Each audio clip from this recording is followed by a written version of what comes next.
बंधु माने आजिर एही कार्यक्रम को आपण मानक स्वागत। आजिर एही कार्यक्रमटी कुंभ राशि व्यक्ति विशेष मानक पई बहुत गुरुत्वपूर्ण अटे, बहुत ही खास अटे। कारण एही मकर संक्रांति ठारो ग्रह नक्षत्र मानकर चलन रे एक बहुत बड़ परिवर्तन हेबाकु जाउछि। एही मकर संक्रांति ठारो सूर्य आपणकर द्वादश भावकु मकर राशि रे प्रवेश करिवे। एहा परे शुक्र मंगल एवं बुध मध्य आपणकर द्वादश भावकु प्रवेश करिवे। गुरु मध्य आपणकर पंचम भाव रे नक्षत्र परिवर्तन करिवे, जहा फल रे आपणक जीवन रे एही मकर संक्रांति ठारू किछि बड़ हेबा पई जाउछि। तो आपणकर जीवन रे एक बहुत बड़ परिवर्तन हेबाकु जाउछि। अनेक क्षेत्र रे आपणकु सफलता मिलिबाकु जाउछि एवं किछि क्षेत्र रे आपणकु सतर्कतार मध्य आवश्यकता रहिछि। बंधु माने शनिदेव मध्य निजर नक्षत्र परिवर्तन करुछन्ति। तो देरी न करी आसंतु जानिबा एही मकर संक्रांति ठारू कुंभ राशि व्यक्ति विशेष मानकर जीवन रे केउ सब परिवर्तन हेबाकु जाउछि। तेबे भिडियोटी रे आगकु बढ़िबा पूर्वरु जदि आपणकर मध्य कुंभ राशि होइथाय तो भिडियोटी को लाइक करी चैनल टी को सब्सक्राइब करि दियंतु एवं कमेंट बॉक्स रे भक्ति एवं श्रद्धार सहित जय श्री जगन्नाथ जय मां लक्ष्मी निश्चय लिखंतु। तो बंधु माने आसंतु आरंभ करिबा आजिर एही कार्यक्रम को, जहा आपणकर जन्म राशि तथा चंद्र राशि उपरे आधारित अटे। तो राशि चक्रर 12 गोटी राशि मध्यरु 11 नंबर राशि हेउची कुंभ राशि एवं कुंभ राशि राशिधिपति हेउचंती शनि। तो शनि आपणकर द्वितीय भाव रे गोचर करुछंती। तो बंधु माने एही मकर संक्रांति परे स्वास्थ्य तो आपणकर बहुत भल रहिबो, किंतु आपण ध्यान रखिबे जे गोटिए कथा को जदि आपण ओभर थिंकिंग करंती तो आपणकर मुंडो बिंधा भली समस्या देखा देई पारे। कारण एही मकर संक्रांति ठारू सूर्य बुध शुक्र एवं मंगल आपणकर द्वादश भाव रे गोचर करिवे। तो मंगल आपणकर द्वादश भाव रे गोचर करिबा कारणरू आपणकर माइग्रेन भली समस्या देखा देई पारे। तेणु आपण चेष्टा करंतु कोनोसी अजथा चिंता न करिबा पई। बुध आपणकर द्वादश भाव रे गोचर करिबा कारणरू आपणकर स्किन रिलेटेड टिके प्रॉब्लम देखा देई पारे। एलर्जी इन्फेक्शन स्किन ड्राई हला भली किछिटा समस्या देखा देई पारे। आखिरे मध्य आपण ज्वलन अनुभव करि पारंती एवं जेतेबेले आपण बाहर को केवाडे ट्रैवल करूछंती सेतेबेले विशेष भाव रे आपणको निजर जत्न नेबार अछि। किंतु शनि जे कि आपणकर राशिधिपति अटंती, शनिकर स्थिति बहुत भल रहुछि। शनि आपणकर द्वितीय भाव रे धन भाव रे गोचर करूछंती।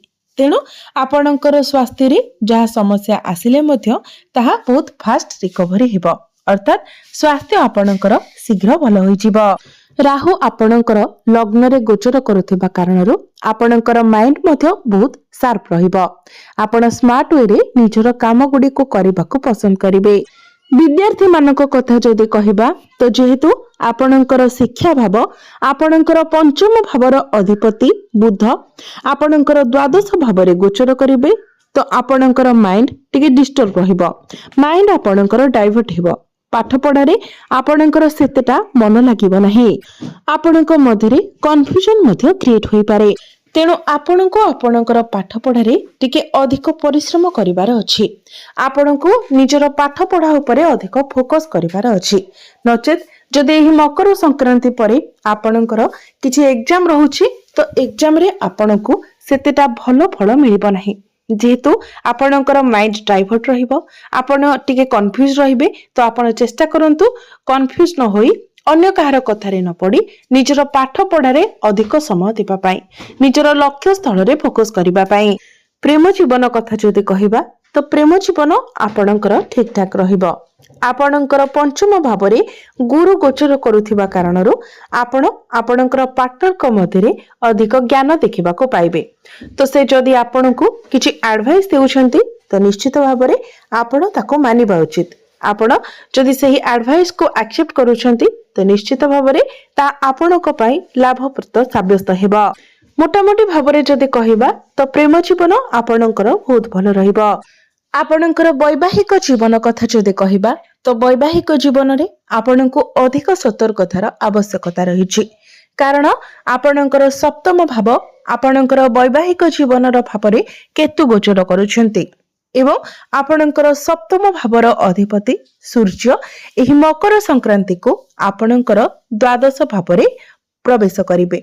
तो यह फल आपण को अधिक सतर्कतार आवश्यकता रहिबो, कारण जेबे भी केतु सप्तम भाव गोचर करिथांती तो से वैवाहिक जीवन रे अनेक प्रकार डिस्टर्बांस करिथांती। आपणक मनरे शंका संदेह उत्पन्न कराइथांती। छोट छोट कथा को नेकी आपणक मध्यरे मनांतर मतांतर एवं कली झगड़ा होई थाए। तो आपण चेष्टा करंतु ए सब को एडजस्ट करिबा पई। यह व्यतीत सूर्य जेहेतु आपणकर द्वादश भाव प्रवेश करिवे तो आपणकर जीवन साथींकर बोन्स रे किछि पेन जॉइंट पेन भली समस्या देखा दे पारे। आखिरे ज्वलन एवं मुंड बिंधा भली भाग्य कथा जदि कहिबा तो भाग्य किंतु एही मकर संक्रांति परे आपणकर बहुत भल रहिबो, कारण आपणकर भाग्य भावर अधिपति शुक्र पूर्वरु एकादश भाव गोचर करुथिले, लाभ स्थान रे गोचर करुथिले। तो सेठारे शुक्र आपणको शुभ फल प्रदान करुथिले, किंतु एही मकर संक्रांति ठारू शुक्र आपणकर द्वादश भाव को प्रवेश करिवे। तेबे द्वादश भाव हेले मध्य शुक्र एठारे उच्चस्थ हेबे, तेणु एठारे मध्य शुक्र आपणको शुभ फल प्रदान करिवे। तेणु एही मकर संक्रांति परे आपण भाग्य संबंधित जहाँ भी निर्णय नेबे सेतिरे आपणको शुभ फल प्राप्ति हेबो, आपणको सफलता प्राप्ति हेबो। भाग्य बल रे अल्प परिश्रम रे आपण अधिक सफलता प्राप्ति करि पारिबे। आपणकर अटकी रहिथिबा कार्य आगको बढ़िबो एवं जेकोनोसी भी कार्य रे आपण हाथ देबे सेथिरे मध्य आपणको सफलता मिलिबो।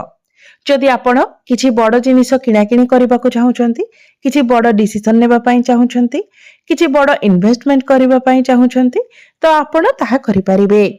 क्यारियर कथा जदि कहिबा तो क्यारियर मध्य एही मकर संक्रांति परठारु आपणकर बहुत भल रहुछि, कारण मंगल आपणकर द्वादश भाव को गले मध्य द्वादश भाव रे मंगल उच्चस्थ होई जिवे। तो द्वादश भाव रे मंगल आपणको शुभ फल प्रदान करिवे। तेणु आपण निजर क्यारियर रे बहुत अधिक ग्रो करिवे। आपण जदि मार्केटिंग रो काम करूछंती, इंपोर्ट एक्सपोर्ट रो काम करूछंती तो एई सब क्षेत्र रे आपणको बहुत अधिक सफलता मिलिबो। आपण निज ही निजर क्यारियर को बेहतर बनाइबा पई चेष्टा करिवे, निजे ही निजर उन्नति पई आपण चेष्टा करिवे। आपणकर कार्य करिवार शैली द्वारा आपण आपणकर कार्य क्षेत्र रे प्रशंसित मध्य हेबे।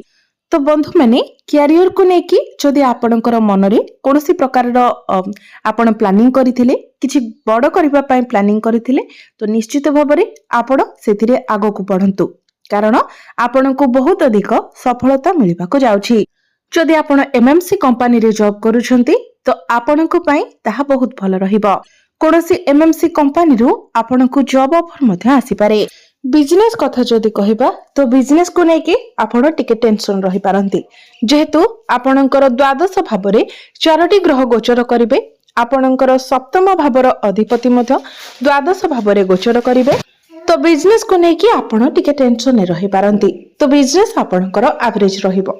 एबे आसंतु जानिबा किछि उपाय किछि प्रतिकार विषय रे, जो प्रतिकार गुड़िक करिबा द्वारा आपणको अधिक मात्रा रे शुभ फल प्राप्ति हेबो एवं जहाँ सब अशुभत्व रहुछि से गुड़िक खंडन होई जिवो। तेबे सेति पई आपण प्रत्येक दिन हनुमान चालीसार पाठ करंतु।